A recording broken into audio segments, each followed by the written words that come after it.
ನಮಸ್ಕಾರ ಸ್ನೇಹಿತರೆ, ಇದೀಗ ತಾನೇ ಬಂದಿರುವಂತಹ ಮುಖ್ಯವಾದ ಮಾಹಿತಿ. ಗೃಹಲಕ್ಷ್ಮಿ ಯೋಜನೆಯ ಹಣವನ್ನು ಗಣೇಶ ಹಬ್ಬದೊಳಗಡೆ ಬಿಡುಗಡೆ ಮಾಡಲಾಗುವುದು ಎಂದು ವರದಿ ತಿಳಿಸಿದೆ. ಜುಲೈ ತಿಂಗಳ ಬಾಕಿ ಹಣವನ್ನು ಗಣೇಶ ಹಬ್ಬದ ಮೊದಲು ಬಿಡುಗಡೆ ಮಾಡುವುದಾಗಿ ಮಹಿಳಾ ಮತ್ತು ಮಕ್ಕಳ ಕಲ್ಯಾಣ ಸಚಿವೆ ಹೆಬ್ಬಾಳ್ಕರ್ ಅವರು ತಿಳಿಸಿದ್ದಾರೆ. ಜೂನ್ ತಿಂಗಳ ಹಣವನ್ನು ಈಗಾಗಲೇ ಫಲಾನುಭವಿಗಳ ಖಾತೆಗೆ ಜಮಾ ಮಾಡಲಾಗಿದೆ.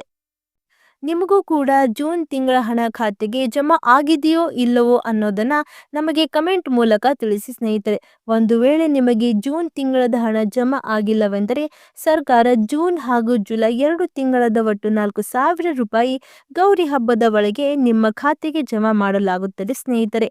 ಸರ್ಕಾರದ ಎಲ್ಲ ಯೋಜನೆಯು ಮಾಹಿತಿಗಳನ್ನು ನಿಮಗೆ ಮೊಟ್ಟ ಮೊದಲು ನಾವು ತಿಳಿಸುತ್ತೇವೆ ಸ್ನೇಹಿತರೆ.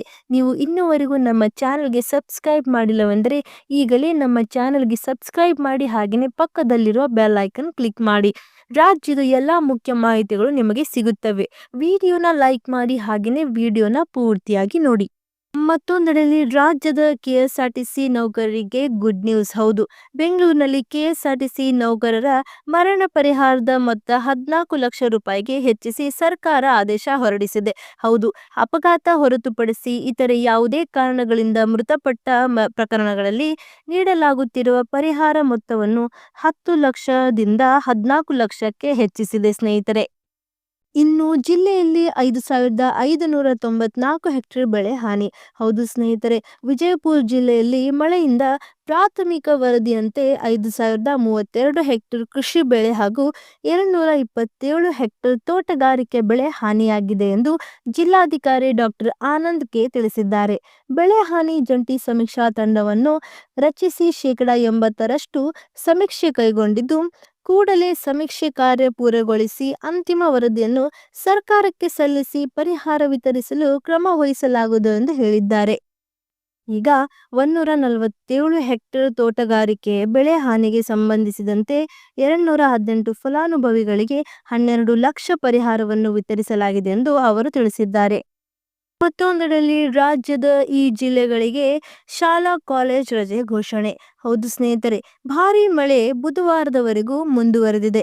ಆಗ ಉಡುಪಿ, ಧಾರವಾಡ 2 ಜಿಲ್ಲೆಗಳ ಶಾಲೆಗಳು, ಅಂಗನವಾಡಿ ಹಾಗೂ ಕಾಲೇಜುಗಳಿಗೆ ಆಗಸ್ಟ್ 20 ಸಹ ರಜೆ ವಿಸ್ತರಣೆ ಮಾಡಲಾಗಿದೆ. ಇದು ಸೇರಿದಂತೆ ರಾಜ್ಯದ ಮಲೆನಾಡಿನ ಜಿಲ್ಲೆಗಳಿಗೂ ಧಾರಾಕಾರ ಮಳೆಯಾಗಿದೆ. ಶಿವಮೊಗ್ಗ, ಕೊಪ್ಪಳ, ಹಾಸನ, ಚಿಕ್ಕಮಗಳೂರು, ಕೊಡಗು, ದಕ್ಷಿಣ ಕನ್ನಡ ಜಿಲ್ಲೆಗಳಲ್ಲಿ ಭಾರಿ ಮಳೆ ಆರ್ಭಟಿಸುತ್ತಿದೆ. ಆದ್ದರಿಂದ ಶಾಲಾ ಕಾಲೇಜುಗಳಿಗೆ ರಜೆ ಘೋಷಿಸಲಾಗಿದೆ. ಇನ್ನು 50 ಶಾಲೆಗಳಿಗೆ ಬಾಂಬ್ ಬೆದರಿಕೆ ಇಮೇಲ್. ಹೌದು ಸ್ನೇಹಿತರೆ, ನವದೆಹಲಿ ನಗರದ 50 ಶಾಲೆಗಳಿಗೆ ಇಮೇಲ್ ಮೂಲಕ ಬಾಂಬ್ ಬೆದರಿಕೆ ಬಂದಿದ್ದು, ಪೊಲೀಸರು ಹಾಗೂ ವಿಪತ್ತು ನಿರ್ವಹಣಾ ತಂಡಗಳು ಬಾಂಬ್ಗಾಗಿ ಶೋಧವನ್ನು ಆರಂಭಿಸಲಾಗಿದೆ ಎಂದು ಅಧಿಕಾರಿಗಳು ತಿಳಿಸಿದ್ದಾರೆ. ಹಾಗೆಯೇ ಆಗಸ್ಟ್ 18ರಂದು ನಗರಾದ್ಯಂತ 32 ಶಾಲೆ ಕಾಲೇಜುಗಳಿಗೆ ಇದೇ ರೀತಿಯ ಬೆದರಿಕೆ ಬಂದಿದ್ದವು. ಇದಾದ 2 ದಿನಗಳಲ್ಲಿ ಹೊಸ ಬೆದರಿಕೆ ಬಂದಿದೆ. ಮಾಹಿತಿಯನ್ನು ತಿಳಿಸಿದ ಪೊಲೀಸರು, ಅಗ್ನಿಶಾಮಕ ಸಿಬ್ಬಂದಿ ಹಾಗೂ ಬಾಂಬ್ ನಿಷ್ಕ್ರಿಯ ದಳಗಳನ್ನು ಸ್ಥಳಕ್ಕೆ ಭೇಟಿ ನೀಡಿ ಶೋಧ ಕಾರ್ಯ ಆರಂಭಿಸಲಾಗಿದೆ. ಇದು ಹುಸಿ ಬೆದರಿಕೆ ಇರಬಹುದೆಂದು ಪೊಲೀಸರು ಶಂಕಿಸಿದ್ದಾರೆ. ಇನ್ನು ದೆಹಲಿ ಮುಖ್ಯಮಂತ್ರಿ ರೇಖಾ ಗುಪ್ತಾ ಮೇಲೆ ಹಲ್ಲೆ. ಹೌದು ಸ್ನೇಹಿತರೆ, ನವದೆಹಲಿಯ ಆಗಸ್ಟ್ 20ರಂದು ಬೆಳಿಗ್ಗೆ ಮನವಿ ಪತ್ರ ಸಲ್ಲಿಸಲು ಬಂದ ವ್ಯಕ್ತಿಯೊಬ್ಬ ದೆಹಲಿ ಮುಖ್ಯಮಂತ್ರಿ ರೇಖಾ ಗುಪ್ತಾ ಮೇಲೆ ಹಲ್ಲೆ ನಡೆಸಿದ್ದಾನೆ. ಇಲ್ಲಿನ ಸಿವಿಲ್ ಲೈನ್ನಲ್ಲಿರುವ ಅಧಿಕೃತ ನಿವಾಸದಲ್ಲಿ ನಡೆದ ಜನ್ ಸುನೈ ಕಾರ್ಯಕ್ರಮದ ಸಂದರ್ಭದಲ್ಲಿ ದೆಹಲಿ ಮುಖ್ಯಮಂತ್ರಿ ರೇಖಾ ಗುಪ್ತಾ ಮೇಲೆ ಹಲ್ಲೆ ನಡೆದಿದೆ ಎಂದು ಬಿಜೆಪಿ ಕಾರ್ಯಕರ್ತರು ತಿಳಿಸಿದ್ದಾರೆ.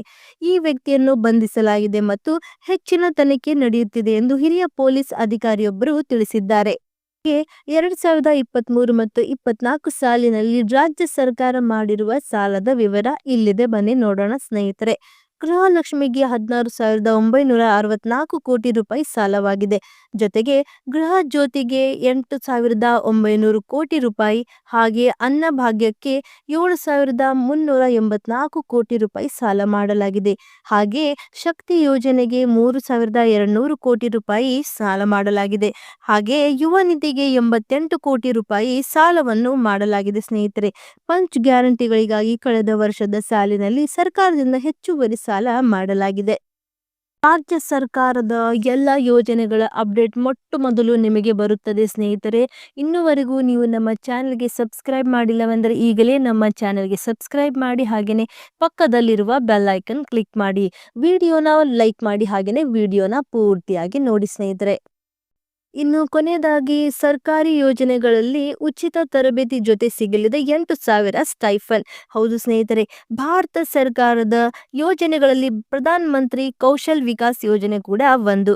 ಯುವಕರಿಗೆ ಉದ್ಯೋಗ ಆಧಾರಿತ ಕೌಶಲ್ಯಗಳನ್ನು ಒದಗಿಸುವ ಇದರ ಗುರಿಯಾಗಿದೆ ಸ್ನೇಹಿತರೆ.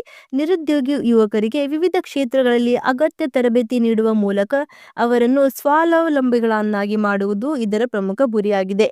ಈ ಯೋಜನೆಯಲ್ಲಡಿ ಯುವಕರಿಗೆ ಉಚಿತ ತರಬೇತಿ ನೀಡಲಾಗುತ್ತಿದೆ. ತರಬೇತಿಯನ್ನು ಪೂರ್ಣಗೊಳಿಸಿದ ನಂತರ ಸರ್ಟಿಫಿಕೇಟ್ ನೀಡಲಾಗುವುದು. ಇದಲ್ಲದೆ ತರಬೇತಿಯ ಸಮಯದಲ್ಲಿ 8,000 ರೂಪಾಯಿಯ ಪ್ರೋತ್ಸಾಹಧನ ಕೂಡ ಸಿಗ್ತಿದೆ ಸ್ನೇಹಿತರೆ. ಎಲ್ಲ ಮಾಹಿತಿಗಳು ನಿಮಗೆ ಇಷ್ಟವಾಗಿದ್ದರೆ ನಮ್ಮ ಚಾನೆಲ್ಗೆ ಸಬ್ಸ್ಕ್ರೈಬ್ ಮಾಡಿ ಸ್ನೇಹಿತರೆ, ಹಾಗೆ ನಿಮ್ಮ ಫ್ರೆಂಡ್ಸ್ ಜೊತೆ ಕೂಡ ಶೇರ್ ಮಾಡಿ.